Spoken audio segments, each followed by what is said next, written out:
It's your boy, duckdonald42. And what the fuck is going on? We got dad realized his daughter's body was found in a garbage can. Garbage can? What? What? That's crazy. Let's get right to it.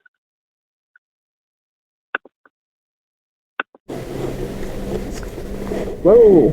Yeah. Gun? There's all sorts of blood in here. She's in there.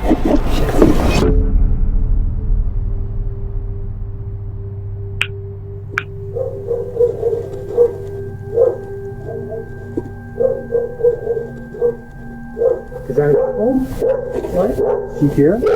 Police are at the home of Keith and Amber Zotto. Amber's mother, Betty, had called 911 earlier that day, asking officers to check on her daughter. Amber hadn't responded to any calls or messages in 2 days, and Betty feared the worst. The officers arriving at the scene initially expected a routine missing persons call, but what sat inside the house would be far more twisted and disturbing than anyone could have imagined. Show me your hand! I got the dog! Get him! To the ground! He's reaching! Stop!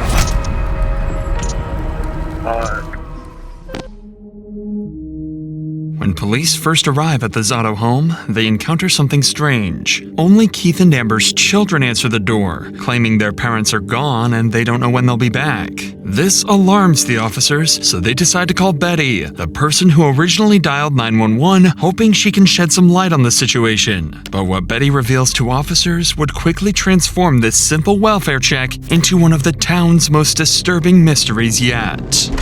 Hello? Betty, it's Officer Crowley, Aurora Police Department. I'm at the Milan Circle address. I'm talking to the kids. What's your relation to this family, just so I know? I'm their grandma. She didn't take her truck because you can see it in the driveway. Yeah, I was wondering about that. Her phone, the bank card is still in the house. Yeah. Betty, how many times do you think she's done that? Well, she's come over to my house. 3-4 times this year. Alright. But it's always been for a day.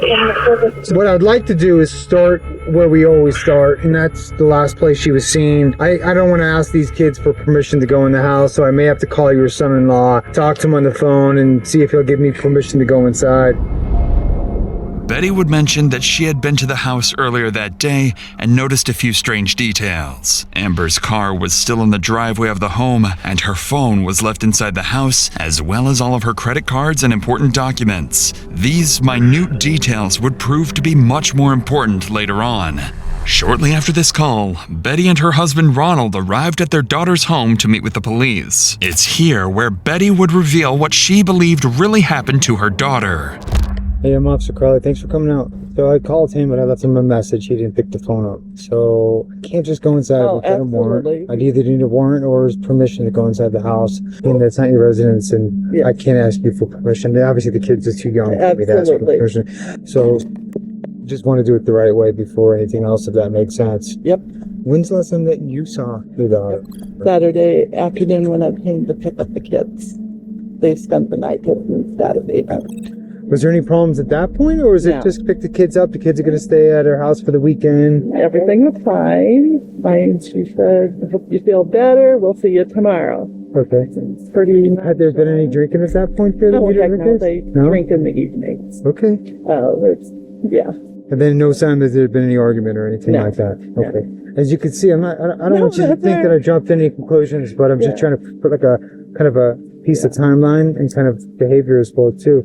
According to Betty, the family typically had dinner together on the weekends, and although Keith and Amber occasionally argued, things never turned physical, at least not to her knowledge. But with no parents home, officers still couldn't legally enter the residence, so they continued speaking with Betty, hoping she'd reveal something that could explain Amber's sudden disappearance.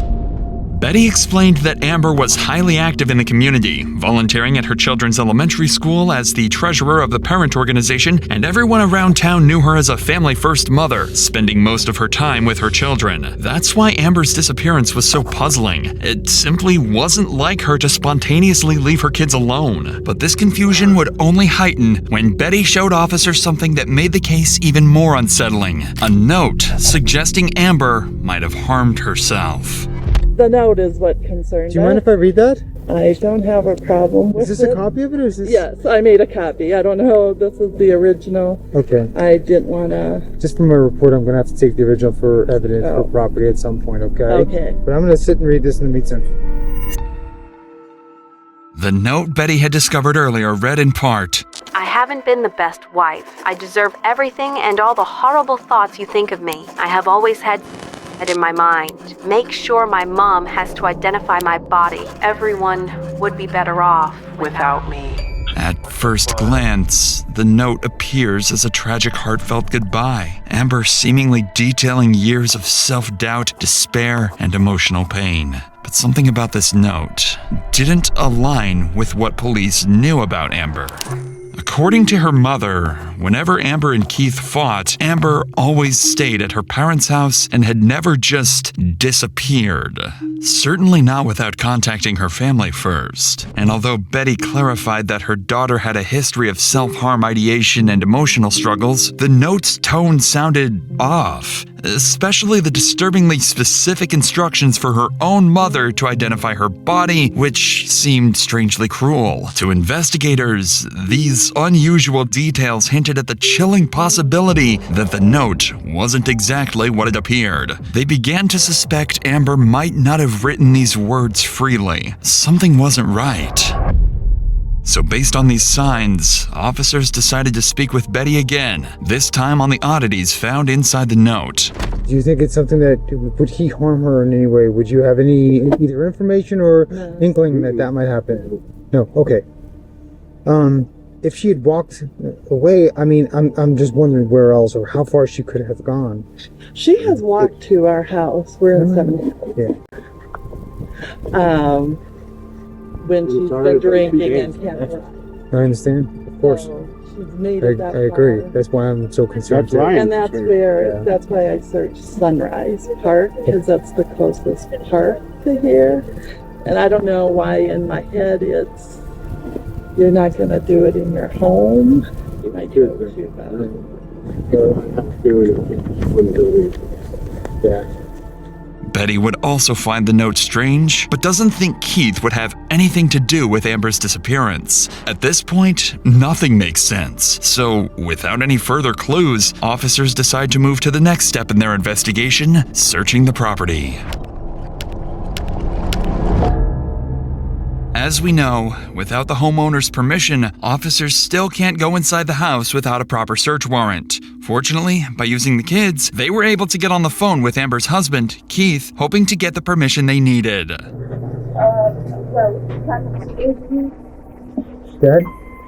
The cops are here and they want to talk to you.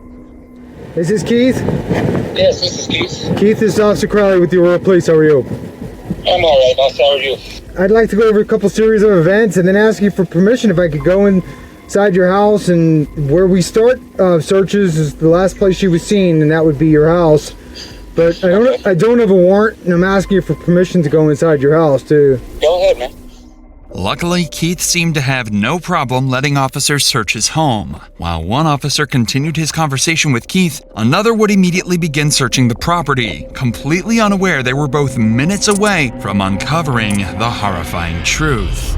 But before we continue, it's worth noting that covering stories like this, you realize just how much people are forced to carry. Fear, trauma, even the day-to-day burden of surviving. And sometimes that weight shows up in other ways too, like debt. Do you feel crushed by debt? Those high-interest loans, that mountain of credit card debt, or even the overwhelm? Imagine that relief, precisely significant personalized view. They give you money and Google, stop, live at PD to get out said. That's pdsdebt.com/insanity. With that said, let's get back to the investigation. One of the officers was about to search the family's home, with no idea just how close they were to discovering the gruesome scene hidden in plain sight. So Keith gave verbal consent for us to go in the house. I'm just gonna go in. If you want to come with me, I will, because I'd like you to show me. Dog Okay. Where did you find the notebook? in the garage. In the That's why garage, they okay. literally live there. Okay, let's start there then. So Keith, in a bigger picture, what's going on? Man, me and Amber drink a lot, and we fight a lot, and she likes to walk away, or actually drive away, and I took her keys from her, so she couldn't drive away. She grabbed her purse, slammed her phone on the ground, and left, and I have not seen her since. Did you actually see her leave, or you just assumed she left? No, sir. I begged her to stay on the couch. We fought a little bit more, and I said, well, whatever, Amber, you sleep out here on the couch, I'm going inside. And I went inside. I don't know, it was like 2 or 3 in the morning, and then when I woke up at 9, 10 o'clock Sunday morning, there was a letter on the fucking coffee table. Has she ever threatened to hurt herself in the past, or was this? Oh, she has. The last 5 years, it's been her go-to. And that's what I try to tell her grandma and grandpa, too, was she does this to me all the time, almost every weekend. She'll leave, and then she won't come back till Monday or Tuesday. And then my kids get all mad at me because I let her back in. I hope you don't mind me asking you personal questions, but is it possible she's seeing somebody else and she stays there? Oh, for sure she is. She's been, that's another thing. That's why we fight all the time. She's been seeing somebody for about 5 years now. And she don't pay our bills. That's why we always fight, man. Based on Keith and Betty's statements, both were aware Amber had struggled emotionally in the past, but neither realized just how serious the situation had become or how tragically wrong their assumptions would soon turn out to be. Where exactly was the book when you found it? Right there. Okay. And you recognized her handwriting? Yes. Okay. It's unmistakable. Okay. Scratch. Okay, this argument, you guys are arguing about her seeing somebody, or were you guys arguing about lots of stuff? Well, that always comes into play, but this particular argument was about her not paying my mortgage for 6 months. I give her all my money. I just cash my check and she pays all the bills. And lately she hasn't been paying our bills. Hey Keith, did it get physical at all, or was it just arguing? Yeah, we've been physical a couple times, but I want to say Saturday night, no. You know, I'll tell you this. I feel like if you're dating, like, and you're paying bills, I would never give my girlfriend or anything like money wise. If you're paying bills like that, if I was in a relationship, I wouldn't give her money. I'd pay like own bills if I had a job. I would do that. But this seems fishy, like a red flag. Because at this point, she's missing. This is a fair question. Is there any chance that you hurt her in any way? I fucking hope not, dude. I fucking hope not. But yeah, there's a possibility. I mean, I'm hoping not, but like I said, I don't remember shit. Me and Amber go through this shit all the time, and she always comes back. Okay. The only thing I'm worried about is she always goes to her fucking mom's house. She doesn't go anywhere. She does go somewhere else, but she always ends up at her mom's house. Listening carefully to Keith's account, the officer initially found him credible as he described an argument about money and Amber's alleged infidelity. But the officer's concern grew when Keith admitted he'd been heavily intoxicated and couldn't remember if things turned physical. Suddenly, the possibility that Amber hadn't actually walked away became disturbingly real. Officers now suspected more clues were hidden inside the home. A drunken fight, maybe getting physical. Whatever happened, the answers were likely somewhere inside. He gave me permission. I have it on my my body camera, recorded it, okay? He gave me full permission to look in the house, so. Are these guys, They let them out. are they generally friendly? Normally, yes. Okay, good. Just because, did we look in there? It doesn't look like it's been disturbed because there's debris on the top of it, but you want to work on opening it? Yeah. Oh shit. Gloves. Be able to see. As officers continued their search, their body language indicated something was off. Careful not to alarm the family, neither officers openly acknowledged it yet, but they both recognized the unmistakable stench hanging in the air. Let me tell you something. When people hide a dead body, cops will know instantly. They know what a dead thing is. It could be an animal or a dead body. It's true. The odor of decay. At this point, the only thing they were looking for was the source of that disturbing smell.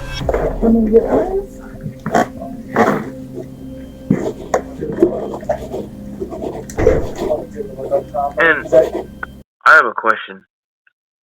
If you're an adult and you're a parent, why do you leave your kids all alone in the house? Suspicious.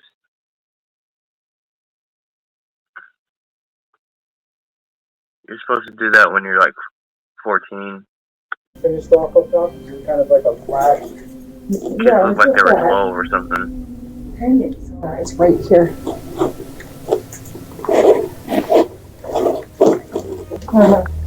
Whoa. Yeah. Gun? Oh, great. Oh. Magazine.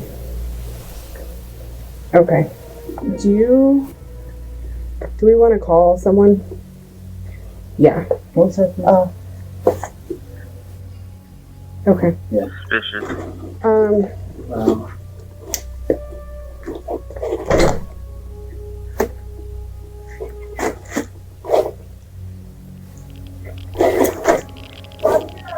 We'll have you stay inside, please. Oh, God. Oh, shit. She's in there. She's in there. Whoa. What the fuck? Inside the trash can in the garage was a gun, and underneath that was Amber's decaying body with a gunshot wound to the head, discarded with the rest of the garbage. This was now a crime scene, and police immediately began to suspect that this was far from self-inflicted. But when I searched the house, my fear was, something funky. I looked in that trash bin. Okay. There was nothing in it. Okay. Well, when was that? When did? I was here about 9 a.m. Okay. There was not. I would have noticed that. Okay. The top was the carpets, and because of the smell, I literally biased it.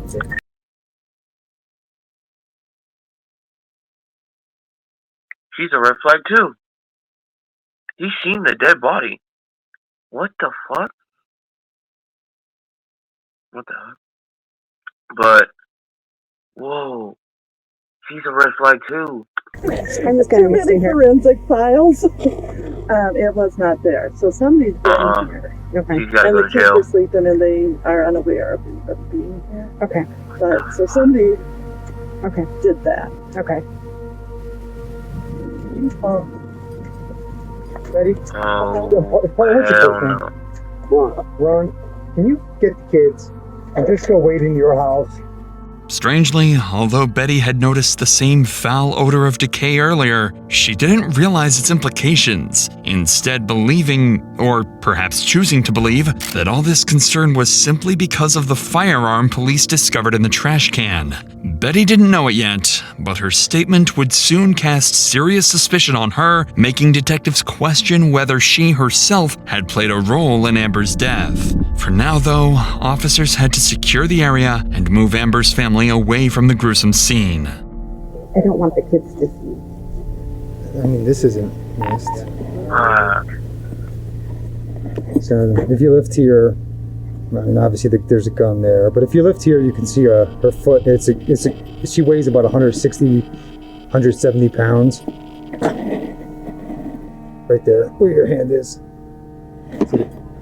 Oh, shit. Body. Yeah. So I called Reno. He's calling MCU, and I know he sent you too. While officers waited for the Major Crimes Unit to arrive and process the scene for forensic evidence, they began to grapple with several troubling inconsistencies surrounding Amber's family. Keith had admitted to being heavily intoxicated the night Amber disappeared. He couldn't say for certain whether his argument with Amber had turned violent, only that things had gotten heated, and that much of the night was a blur. But Keith wasn't the only one officers considered a suspect. Amber's mother, Betty, claimed she had checked the trash can earlier that morning and had seen no sign of Amber's body or the gun. Bullshit. Bullshit. She's a red fucking flag. Red flag. Fucking Yet, bullshit. just hours later, both appeared right there in plain sight, exactly where she swore she'd already searched. Even stranger to officers was Betty's demeanor. Despite the horrifying situation unfolding around her and the possibility that her daughter had taken her own life, she remained unusually calm, at times even casual. And then there was the note. Supposedly written by Amber, its wording struck investigators as strange, too composed, almost performative. Still, in a situation as dark and desperate as contemplating suicide, people sometimes write in ways that defy logic or expectations. At this point, everyone's stories seemed suspiciously incomplete, and anyone could be responsible in the eyes of detectives. Investigators started realizing that Amber's murder might be far more complicated than they initially thought. What the fuck? So, to investigate these disturbing possibilities, police knew they'd soon need to sit down with Amber's family and carefully interview each member to uncover who might be hiding something. But before doing that, officers needed to finish one crucial step: a final, thorough search of the Zotto home. Carefully. Sorry if I paused. I'll back it to where it's at, but that bitch is lying. I don't care. She said she checks the garbages. Like, there's a dead body in there. That's crazy. She's lying. One crucial step: a final, thorough search of the Zotto home, carefully looking for any signs of violence or attempted cover-up. And sure enough, it didn't take long before they started noticing blood spatter throughout the house. So a lot of these carpet pieces, now, I wonder if the carpet went all the way back, or I mean, I didn't see like spatter. I know, right? So the book was right here. There was space open with the last page showing, and that bill was on top of it. No red pen.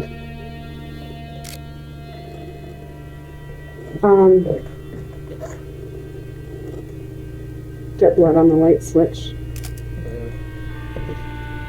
Oh shit. We've got a lot of blood on the sink. Yeah, so we left it the way we found it as well too. You know, the way the door was when we searched. But yeah, she found a little bit of obvious blood in the kitchen and the sink as well too, so.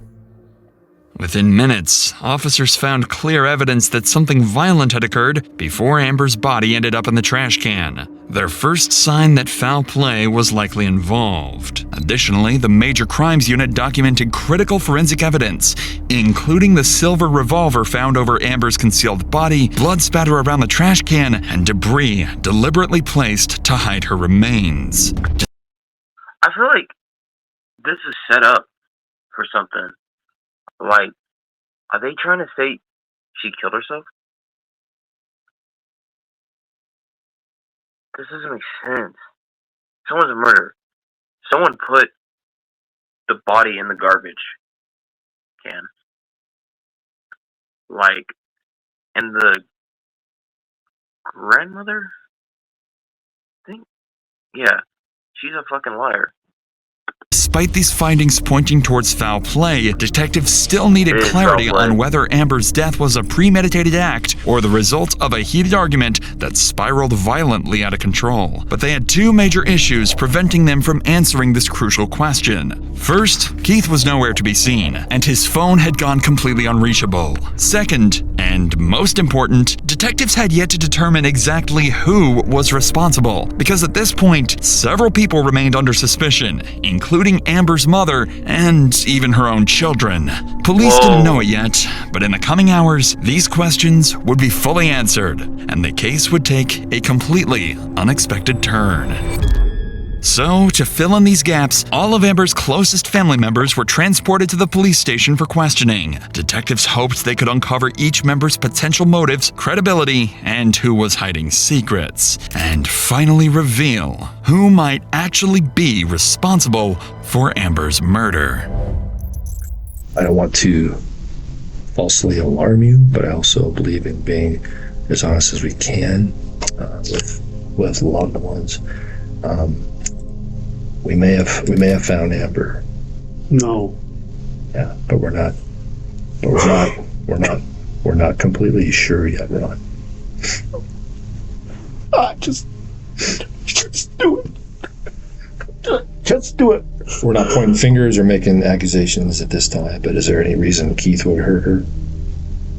I don't know. I really don't. I wish I could tell you more. I don't. Either accidentally or intentionally, would he hurt or kill her? If he were to mistreat her, would she protect him? She probably would. So I went out there and I seen it was a 4.5 page note. And it's very important. I looked in that trash bin. Okay. It had Bullshit. The revolver was right there. The revolver was right there. And you got glasses. Ain't they for a subscription to see? Like, oh god, that's creepy. But it's a red flag. ungodly trash odor, honestly. But I tried to, there's some carpet squares were on the top. I tried to lift up, make sure there was nothing under it. Okay. Not that, I don't know what I was expecting, but I did. So I absolutely looked in that bin. Okay. And that'll be important. And didn't see anything, and I went out. Why does she seem like it's normal? I'm sorry to pause, but this bitch is a red flag. It's so obvious. Like, the kill yourself notes, her chick in the garbage bin, she even said she lifted it, and the revolver was on top. Something's going on. Let's talk a little bit about, I guess, the fighting and what do you know why?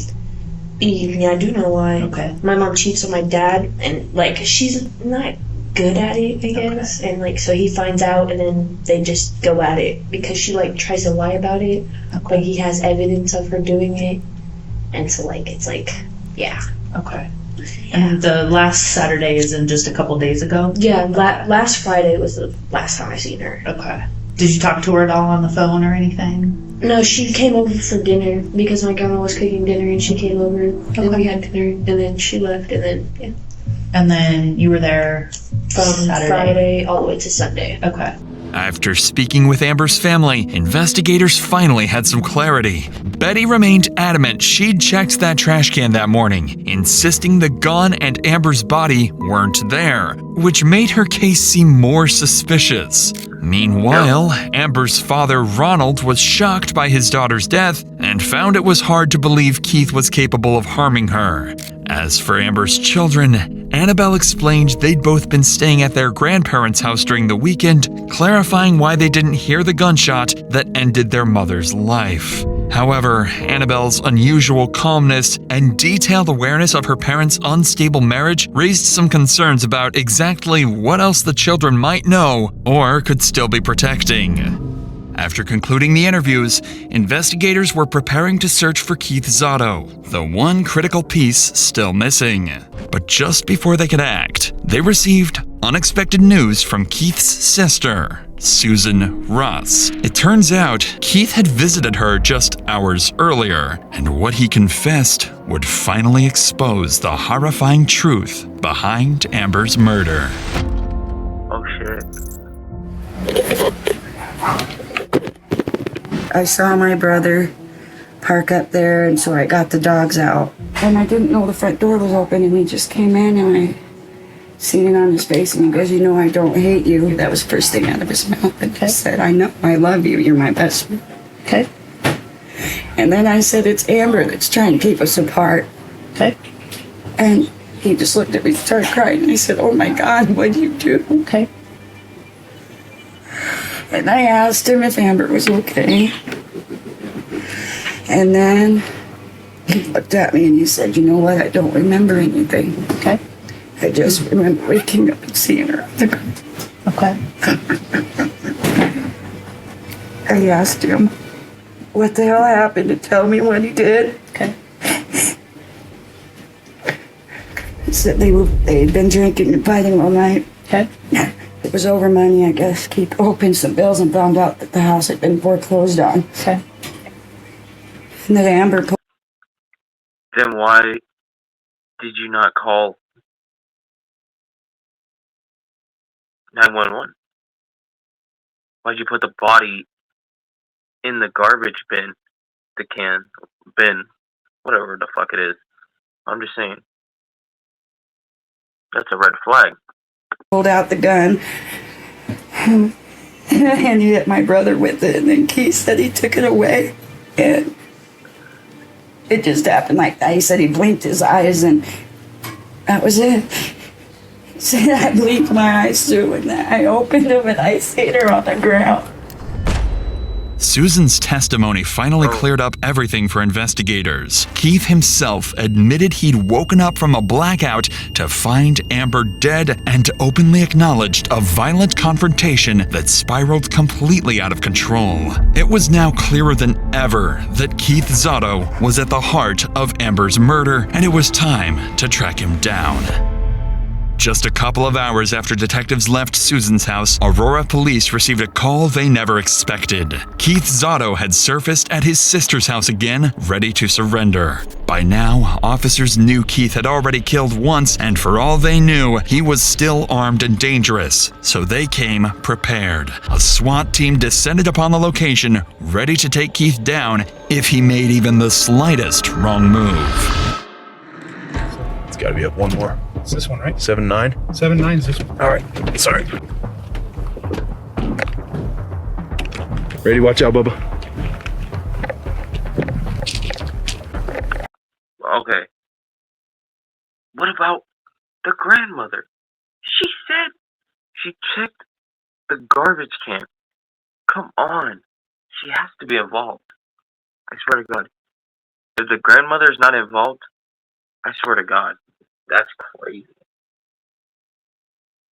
She even admitted looking in the garbage can. I know he's the murderer, but still. Show me your hands! Front door. Ma'am, come to me. Going out. I see him. I see him. Come to me. Going out. Turn right. Point to me. Come to me.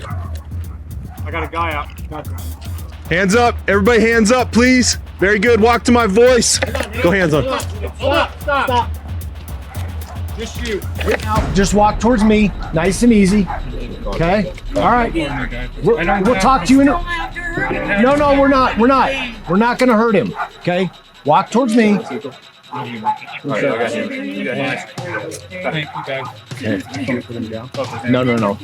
Just keep walking. Walk towards this guy. Very good. You good, man. Very good. Very good. Very good. Right here. There you go. Good try right there, man. Yes, sir. Long guns. Yeah, feel free to go ahead and make here. Hold on. It all looks normal. Bro, if you just want to hold it, I'll be back with you. You guys good? Is that your mom, and who else is the other lady? Gotcha. Okay, man. Very good. We appreciate you coming out, bud.